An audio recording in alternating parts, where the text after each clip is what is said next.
Dantix here. Anthem, the Iron Man looter shooter from Bioware, has been out for a little while now, and I'm running into people who aren't aware of everything the game has to offer. Anthem currently doesn't really do a good job of explaining features that either make the game a lot more fun or unnecessary. In this video, I'll be guiding you through features that you most definitely want to know about, including sigils, blueprints, wear states, loyalty, crafting combos, and more. Before I get into the meat of the guide, I want to mention that there was a way to farm Masterwork and Legendary items that was just patched. So guys still running the method, sorry, best move on. Also, if you want to win yourself a copy of Anthem, be sure to check the link below. I have a Discord with 17,000 like-minded individuals, so if you want to group up or talk more games in Anthem, be sure to follow the link below. So, when you get your first javelin and are thrown into the powerful personalization area, not much is explained to you. You might notice your javelin looks a little dirty and run down. This is because of wear state. You can modify your javelin's wear state here, but when you start out, all you will have is the dirty and old states. How do you get more? Well, you need to earn the loyalty of the freelancer faction. Getting to loyalty rank 1 will unlock the normal wear state, standard. Loyalty 2 will unlock the wear state clean, and finally loyalty 3 will unlock the wear state new. Wear state makes the biggest difference on how shiny and fresh your javelin looks, so it makes sense that building up the freelancers from the state they're in would start yielding newer suits. To get the loyalty, you simply have to do missions and contracts involving that faction. There are other ways like talking to people around town, but they provide minor boosts. Simply do missions. Gaining Arcanist loyalty will unlock different metal types like brass, copper, and bronze. Metals truly do make your javelin look great, and when combined with a cleaner wear state, it looks even better. What is also unlocked with loyalty is sigils and blueprints. Let's get started with sigils. With Arcanist Loyalty 1, you'll get your first set, and they are consumable items you can craft and apply to your javelin for a single expedition. One such example is the combo sigil, which increases the damage of combo reactions. There are different rarities of sigils which are stronger the more rare they are. Sigils are important when you're trying to rush through content or trying to get through something particularly hard. They're especially useful when trying to run Grandmaster difficulties, and most will say they're a necessity when trying to run Grandmaster 3.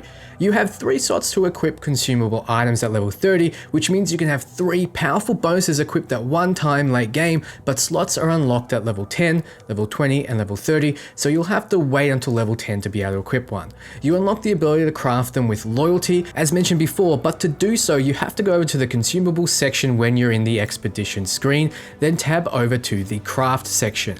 Each consumable takes ember of the rarity the sigil you want to make is. So a rare sigil will take rare ember. Don't forget to spend your ember, especially uncommon and rare, as they'll have little use for you late game. Remember though, these are one-time uses. After the mission is over, you'll not be able to use the same sigil again unless you make another. Now, it's time to touch on blueprints and crafting.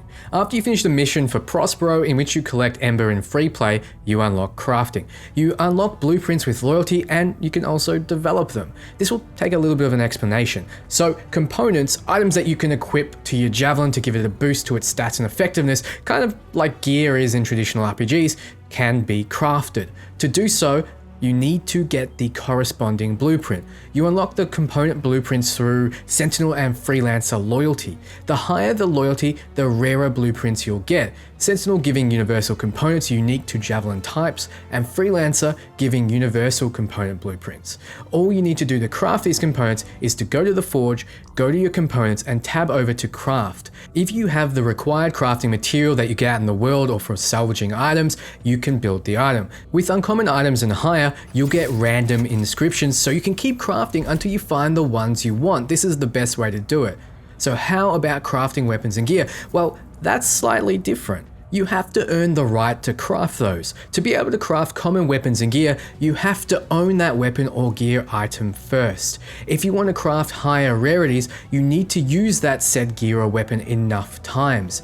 If you head over to your challenges and go to gear or weapons, you'll see that there are some for each weapon type and each gear ability. So if you want the ability to craft an uncommon lightning strike, for example, you have to complete 4 mission or world events with lightning strike equipped. If you want to craft a rare, it's 8 mission or world events, and it's 12 for epic.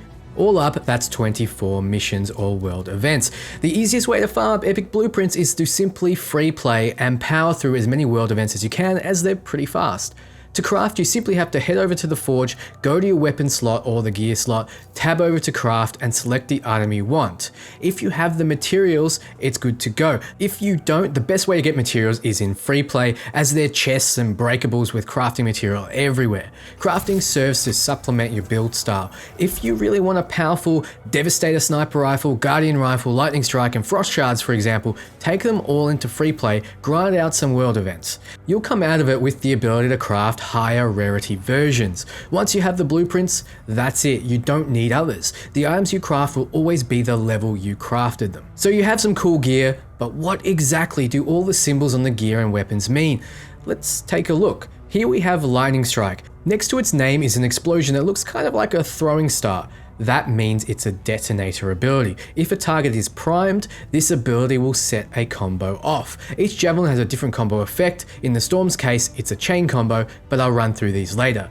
Next to the damage, we see a lightning bolt. That means the damage type will be electric. It will do 3008 damage, recharge in 10 seconds, and has a radius of 5 meters. Power is what adds to your power score, and really just is an arbitrary way to check the item's overall power level. Now, let's look at Living Flame. It has a dot within a circle next to its name, meaning it's a priming ability. We see the damage type is fire, so this ability will prime the target with fire. Each priming source does something different. Fire does damage over time to a target. Electric causes sparks to enemies next to the prime target, priming them as well and doing minor damage. Ice freezes and slows enemies, and acid lowers their resistances to all damage. Living Flame will deal 459 damage and recharge in 20 seconds. Status is the chance the target will be primed. Keep in mind this isn't like a flat percentage, as the enemies differ in their resistances to priming effects, and those shielded will straight up ignore them until their shield is removed. So to recap, some abilities prime and some detonate, however some do neither. This is Arc Burst. It doesn't prime or detonate, but does an extremely high amount of damage and bounces to targets to compensate. Lightning and Ice are great against shields, so picking up a skill like this will help against high priority shielded targets such as legendary scouts. Fire and Acid do more against armored targets, which you see with a yellow health bar. There's Fire, Electric, Acid, Ice, Blast, and Kinetic damage types. This is only important if you get gear that boosts those damage types or lowers them. Here is a useful infographic explaining it all by Fire Dragon 04. Follow the link in the description or screenshot this video. Now each javelin has a different combo effect. The Ranger has the Impact combo. Impact just adds extra damage to the target that is comboed. Straightforward, great for killing key targets like bosses. The Colossus has the Explosive combo. When a prime target is hit with a Colossus detonator, it explodes, dealing damage in an area of effect. This can chain if multiple opponents that are primed are hit with an area of effect detonator for a massive area clear. The Storm has the Chain combo. When the Storm uses a detonator on a primed target, the target will spread the primed ability to nearby enemies. So if an enemy is burning and the Storm gets a combo, every enemy around it will start burning. This is especially useful to keep the team consistently comboing. Last, the Interceptor gets an aura combo, in which it gains an aura of the primed effect that it comboed on. So if an enemy was burning, the Interceptor gains a fire aura, setting a light all around it and dealing damage. Now, all of this wasn't explained properly, and it's key to the game. Combos and damage types are required knowledge going into Grandmaster difficulties, and it's close to impossible to progress without using combos. Now, let's talk about one of the best ways to earn rewards: daily, weekly, and monthly trials. If you head to what I call the basement area of Fort Tarsus, you'll see some hourglasses. You can check what trials you have here, except it only shows you one at the current time. To really see what tasks you have, jump into your menu and select Challenges, then Path to Glory. There you'll see your dailies, weekly, and monthlies. Click on them for more information.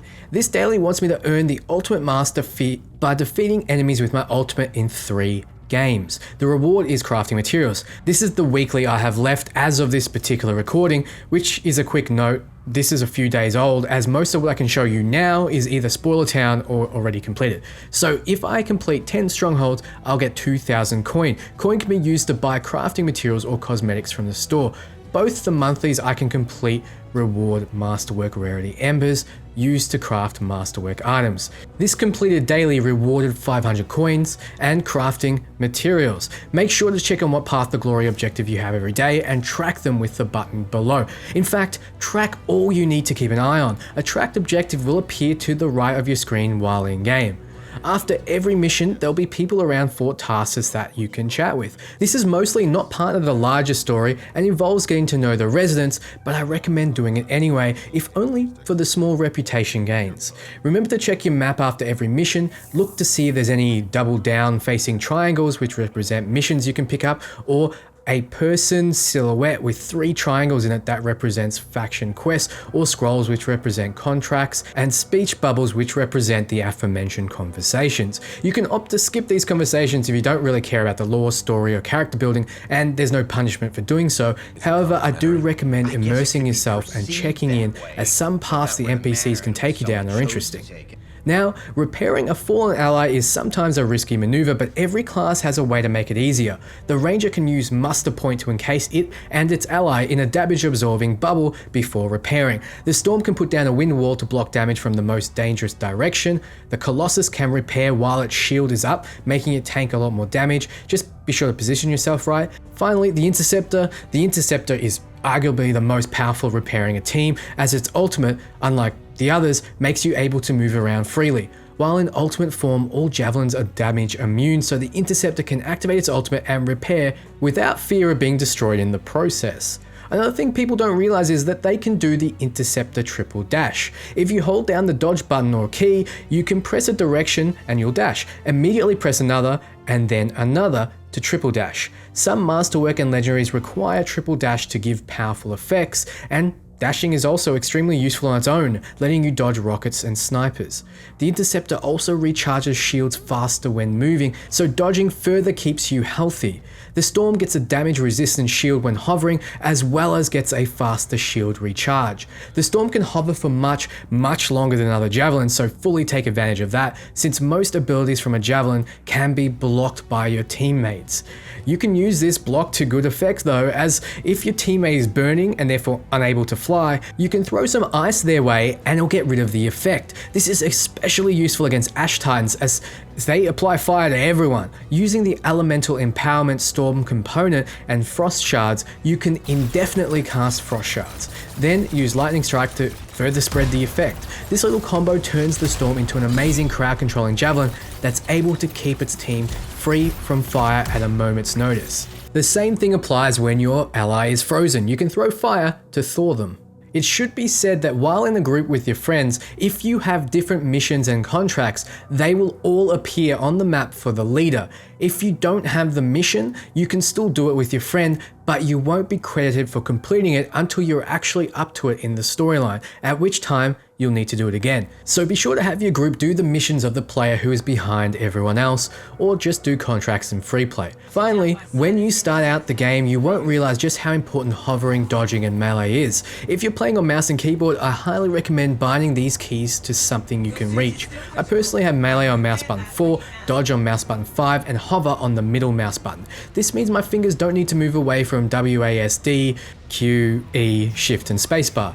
So, thank you so much for watching, guys. If you enjoyed this video or want to see more, be sure to do the standard YouTuber stuff. It helps a small channel like mine compete with the juggernauts. If you want to go that extra mile, I have a Patreon page, or you can just join me on YouTube. Supporters are listed here in the credits. Thank you again, and I'll be back very soon with more.